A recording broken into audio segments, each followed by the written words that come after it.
Welcome back to the Go Fork Yourself podcast, episode 2. We're endeavoring to make this a more and more entertaining episode every time. So let's see if we can succeed. Go Fork Yourself podcast. Go Fork Yourself podcast today. Hey! I think sort of starting at the top, maybe if we have a look at the Wall Street cheat sheet to give us a bit of a feeling of where we're at. Yeah, so a lot of you might be already familiar with this graphic. It's the Wall Street cheat sheet. It kind of measures sentiment and price together. We have had a lot of capitulation. We've had emotional capitulation. We've had price capitulation. So I think the bottom is close. If I was to place us on this chart, I'm thinking that we're in anger. Anger is, there's a lot of things to be angry about as we peel back the onion of lies and deceit. And a lot of people are very upset. So we're either at the bottom or we're real close to it. I would agree with that. Today I want to talk in the most basic of terms possible so that you can understand the plays that I'm making, do your own research and see if they're going to work for you as well. Obviously, everyone's got very different portfolios. Pretty much all in BTC these days. Is that the case? Let me just Put the chain on. We got to use props. toxic Bitcoin maximalist uniform on. There's only one way. Bitcoin is the only distributed ledger system that is truly not controlled by governments or third parties. Bitcoin is the only system that has good consensus models using proof of work. If you want to have control over your own shit, there's only one coin, Bitcoin. The rest is crypto, and the rest is bullshit. Okay, so... How much of the last part did you mean? Is the rest really bullshit in your opinion? This is my toxic Bitcoin maximalist uniform. I see. That was a bit of an extra on there. All right. I still have a lot to learn about the importance of Bitcoin, even though I know how important it is. There's still so many things that I'm being reminded about. Dude, it is unique. It is unique in a special way that no other cryptocurrency is. Stable coins, yeah. Let's talk about stable coins. I exited the market, probably half of my stack about a year ago, and I went into stablecoins. Like USDC, USDT. Pretty much all of it in USDC, to be honest. Look, I touched on this last week. I wouldn't say run for the hills, but I just want to try and put a bit of context around why I'm diversifying into other stable coins. I'm keeping some in USDC. I don't think a failure is imminent, but it could happen. So, for me, this is all about risk management right now. Right. And that's why you should pay close attention. You're saying that they're called stable coins, but they may not necessarily be stable forever. Look, who saw FTX fail? Hey, what happened? We've got all these interconnected parties that have loaned money to each other. Who do you trust at this point? So, in the case of USDC, that's a company called Circle. Stablecoins for me have been fantastic. You can move money around the internet in seconds. Bitcoin, you've still got that 10-minute delay, so is it a payment rail? And effectively, that's kind of how Circle came about. Circle really sort of focused a lot of energy around Ethereum and building payment systems. And that's kind of their background. But at the moment, look, we could have a scenario where Circle could possibly be the most valuable company in the world, or I don't know. Geez, I'm worried. Who's to know whether it's in business in a few months? All or nothing. To the moon or to zero? No, I don't think so. Look, I guess without going into too much detail, for me, I'm comfortable having maybe 10, 15% max in that particular stable coin. I'm spreading my risk right now. Have been doing it for the last week. Who knows how this all sort of pans out? It's as I say, we didn't expect FTX. We've got Genesis trading in trouble at the moment. That could fall. We've got a bank run on Gemini, which is the Winklevoss twins. It's a mess. It's an absolute mess at the moment. Definitely don't have all your eggs in one basket is one of the biggest lessons we've learned. Correct. This month. Yeah. Don't have your eggs in one basket. That's the main message today. You've got to be diversified. I'm diversifying across all the stables. My 25% that I've got in stables are in 4 different stable coins right now. Last week it was all in USDC. Crypto serves as something that destabilizes the banking system to an extent that annoys the banking system, to an extent where they want an amount of regulation that could. They want enough regulation, and they want to inject into crypto with stablecoins. I mean, Right. So is it like how people quote unquote conspiracy theorists always talk about false flags for whether or not they happen or not, but for war, like Hitler burning down his parliament buildings and saying that's the reason to start ... Right. And how much do you think is the current fuckery that's going on in the crypto system like that? I mean, it's really hard for me. I find it hard to be a committed conspiracy theorist, but at the same time, this FTX collapse is really suspicious, especially with all of the political ties that Sam Bankman-Fried had to the Democratic Party. Second biggest donor. I just feel like something else is going on and that we're not getting the whole story, but that's about as far as I can go with my conspiracy theory stuff. Don't waste a good opportunity. If the regulators do see crypto as a threat, the best thing that they could possibly do is to regulate a stablecoin and inject it into the ecosystem. I think it's poison, personally. I think that's potentially what's going to happen. If you look at who's involved here, you've got BlackRock. Scary shit. Well, the most... Skynet. No, what is BlackRock? Sorry. I mean, it's they have more funds under management than any company in the world. So it's an investment firm. Huge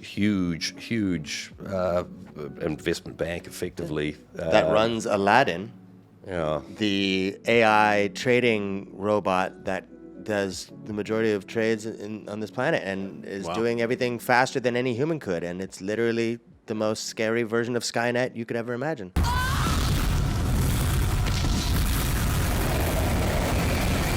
Aladdin. Well, they invested $400 million into Circle, the issuer of USDC this year. They're also helping manage, if not managing, the US dollar reserves to back that stablecoin. So they're very much in bed together. Goldman Sachs have also been involved there. I'm not going off on a conspiracy theory sort of slant here in the slightest. This is all public record. What I do potentially see happening is a synthetic version of a central bank digital currency being issued via this crowd. Just a really quick breakdown on what a synthetic central bank digital currency is. Basically, these CBDCs are not directly managed by the central bank, but a wide range of tasks is outsourced to private companies, such as e-money institutes. In the case of such a private-public partnership, financial institutions fully back e-money with riskless central bank money. This results in a synthetic CBDC, a digital form of e-money that is fully backed by riskless central bank money. We could have a scenario where these central bank digital currencies are happening much, much quicker than we ever thought, right? I think so, yeah. And first cab off the rank could be these synthetic versions issued by Circle. It would make them a powerhouse. The flip side of this is that is it going to be in business in the next couple of months? If DCG were to unfold, I don't know how much they own of Circle. It's very difficult. Well, maybe that's the power move. Maybe that's the false flag. Now we're getting real conspiracy tinfoil hat. What if they do collapse and then the Fed comes in or somebody comes in, some regulatory body comes in to bail them out, takes control, and now, guess what? You got a CBDC. So watch out for that. Watch out if Circle goes down and a government regulated entity comes and bails them out, and then stay away from their wallet, even though it has free money in it. Stay away from their wallet. Tinfoil hat off. Yeah, well, I'll put mine back on. I mean, theoretically, if they got Fed backing, they could do whatever they want. They could get a wallet in everybody's hands. It's $2,000 waiting for you in an application on your phone. Go ahead and get it. Well, I mean, for me personally, that's been one of the better payment solutions I've ever used. I've loved it. We've moved USDC around together. It's instant. If I was sending money from a fiat bank account, you're looking at days and huge fees. So, it's efficient. It works. It's great. But how this all plays out, it's going to be tricky over the coming weeks, people. We're going to do our best to educate you. We've got Simon Dixon coming on the show. Links below to the previous shows we've done with him on this topic. And, we're going back a couple of years and he was bang on. So make sure you subscribe and watch that show. That'll be in the next 2 weeks. But look, my emotions are kind of running high at the moment. But I had a family member call me just as I walked in here today to record,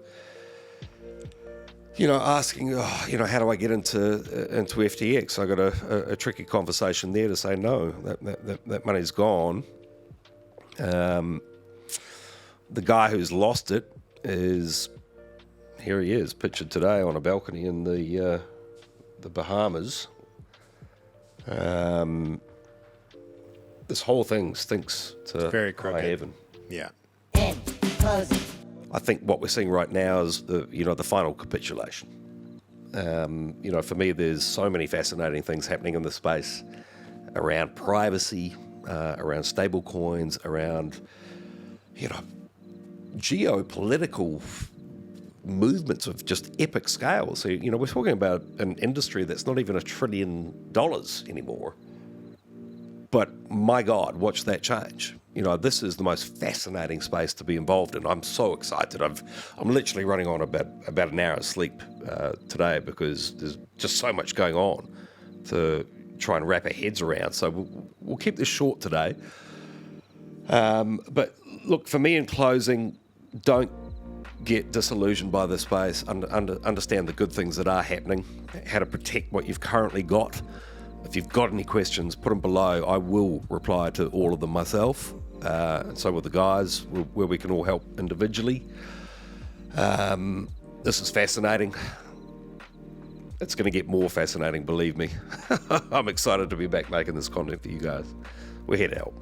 In closing, what I would say is when you inevitably get the either amateur or just know-nothing friend saying to you, Yeah, what about this crypto thing, FTX, huh? Man, I told you, you're gonna get a lot of people saying a lot of things where if you listen close, they don't know what the hell they're talking about. Stop them in mid-sentence and just say, it's not crypto. We're not talking about crypto. We're talking about something different here. And yeah, we can discuss all day about trust issues and criminal activity, all this stuff. But as soon as you hear someone talk down on crypto simply because there's a whole bunch of fraud popping up now, take that opportunity to change the direction of their mind state, because that's kind of what we need to be doing across the board for everyone is changing people's mind state from a negative one to a positive one to a secure one to a mature one. We need to get into the thought process of thinking a few steps ahead. This is like chess, and we are in kind of like a war, and you have to do the right steps forward. You can't just waddle into a trap and then say, oh man, I told you crypto's stupid. No, you're the one who walked into the trap, stupid. It can feel like crypto's dead. Let me tell you, crypto's died a lot. It's died many, many times. Go check out the Bitcoin obituaries. And, when you're in a bull market, you hear about these stories and you think that you're prepared for it. And then when it happens, you don't feel ready for it. I can tell you that the emotions that you're having right now are shared with many, many people, and it can feel very, very dire.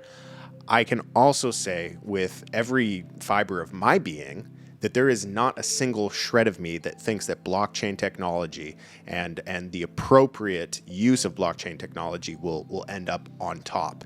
And this is a war. Like you said, this is a freaking war. This is a war on privacy. This is a war on control. This is a war. And I think that the better product will survive. The better use cases will rise to the top. And you will see probably the most ridiculous bull market you've ever seen, because we're still on the lower end of the adoption curve. The world hasn't woken up. When the world wakes up, you'll see a freaking bull market. I'm telling you, this is just the beginning. And yeah, just hang in there. It's tough right now. It's not going to be like this for long. I can't top that. Well said. See you next time. So yeah, Go fork yourself. go fork yourself. Go fork yourself, go fork yourself, go fork yourself.